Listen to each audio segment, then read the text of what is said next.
Hey Odooers, it's time to look at the nuts and bolts of the WhatsApp configuration and how to customize templates. Odoo's WhatsApp documentation details the step-by-step process that needs to be completed in order to integrate the popular messaging service with Odoo. We'll go over the basics so you'll know if you're on the right track to sending messages. Now finally, we'll cover customizing templates for use in WhatsApp throughout many of the Odoo apps. So, you'll be up and running with WhatsApp in no time. Remember to reference Odoo's WhatsApp documentation in the link below. To configure WhatsApp in Odoo, first an app with a WhatsApp API needs to be created in the Meta Developer Console. I won't cover that process in this tutorial, but for a complete step-by-step guide, check out our comprehensive documentation linked in the description of this video. However, I will cover the Odoo side of configuration. Right now, I'm inside of the WhatsApp configuration panel for the business account we'd like to integrate in Odoo.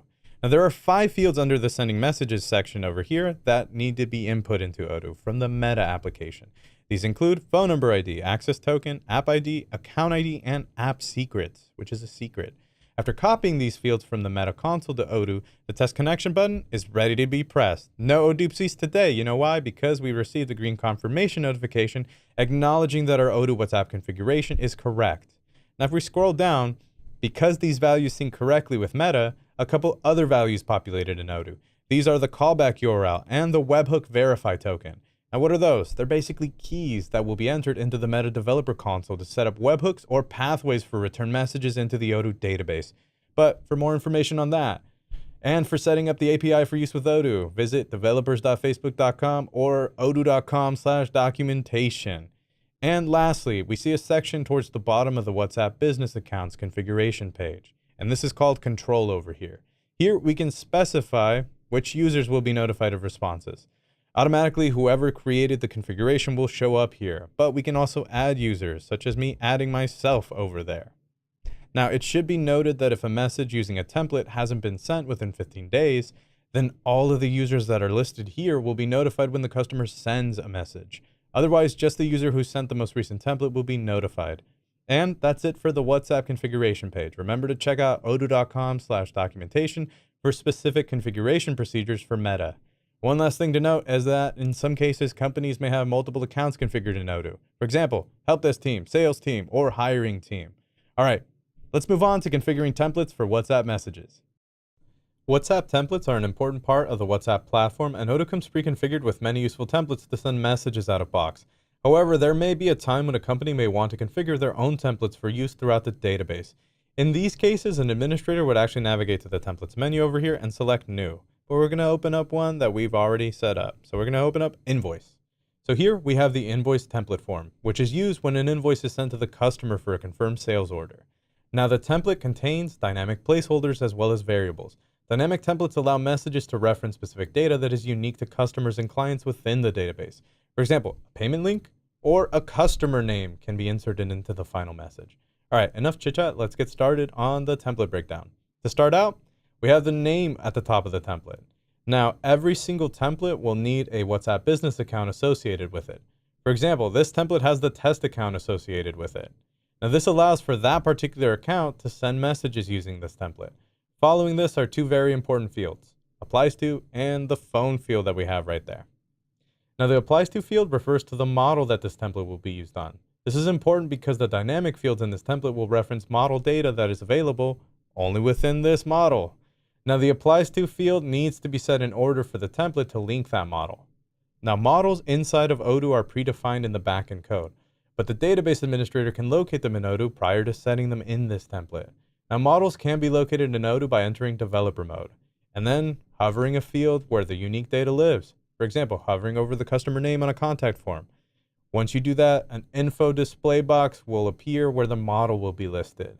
The chatter in this model will load the template when sending a message to the customer. All right, moving forward, I'm talking about the phone field.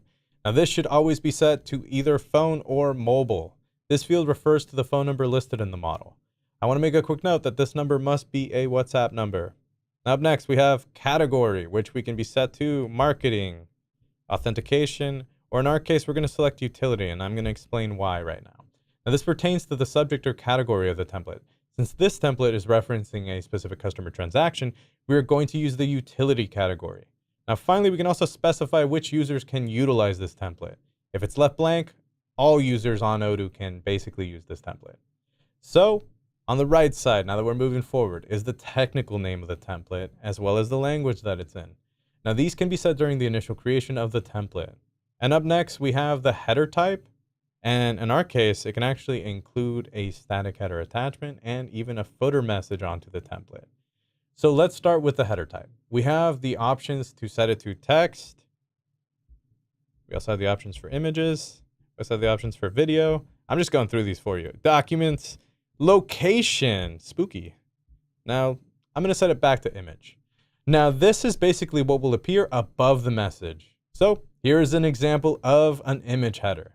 The footer is set in text format. This is a great way to remind customers how to stop receiving messages, or maybe share a last-minute announcement from the company. So this completes the basic settings for the template. Now we're going to jump on over to the body of the actual message, which includes dynamic placeholders, variables, and even buttons. All right, so inside of the body tab over here, the text of the message should be written. You'll notice some interesting characters set within the message body. Now these numbers surrounded by brackets are called dynamic placeholders. Dynamic placeholders mark where in the text the dynamic placeholder will insert dynamic variable data from the Odoo database. For example, this first placeholder, one with all the brackets right there, will populate with the customer's name in the journal entry model, as specified by the applies to field that we have up here. Now, moving on actually, because I want to talk about this. Inside of the variables tab, we have the dynamic placeholder references over here underneath the name column, as well as sample values next to it. Finally, a type of placeholder is referenced for the variable along with a specific field that should populate in the final message to the right. But we're going to go back over here to the type. Now, there are a few different values of the type of variable that they can be, which include, in our case, I'm going to start from the top. We're going to talk about username, user mobile, free text, portal link, and finally field of model. Now, the first four are exactly what they state they are, while the last option, field of model, it basically allows the user to reference a specific field within the applies to model. So we're going to move over to that field column now. Now we can see underneath this last column, there are basically various fields referenced.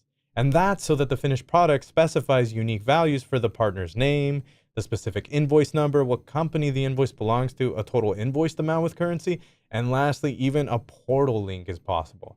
Now the portal link is a different type of dynamic placeholder, and it is listed as portal link because it doesn't reference an existing field. Now you might ask, what does this template look like when I send it from the accounting application or the sales app with all of these dynamic placeholders filled in? Well, so here the dynamic information is highlighted and will be unique for each and every transaction and customer. Talk about intuitive. Do this and more with the WhatsApp integration for Odoo.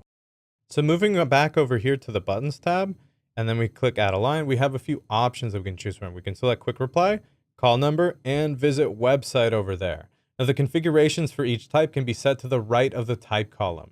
Now make your messages attractive and clickable by adding in quick reaction buttons in your template.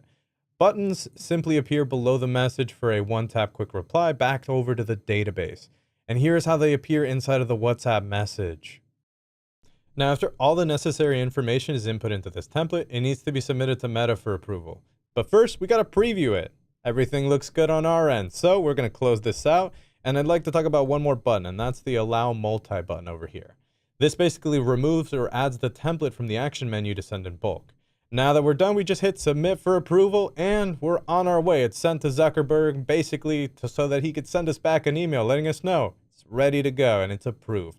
The time it takes can vary based on the complexity and changes to the template. Today, we went over a lot of doers, and I hope this WhatsApp integration video was very useful. Have a great night.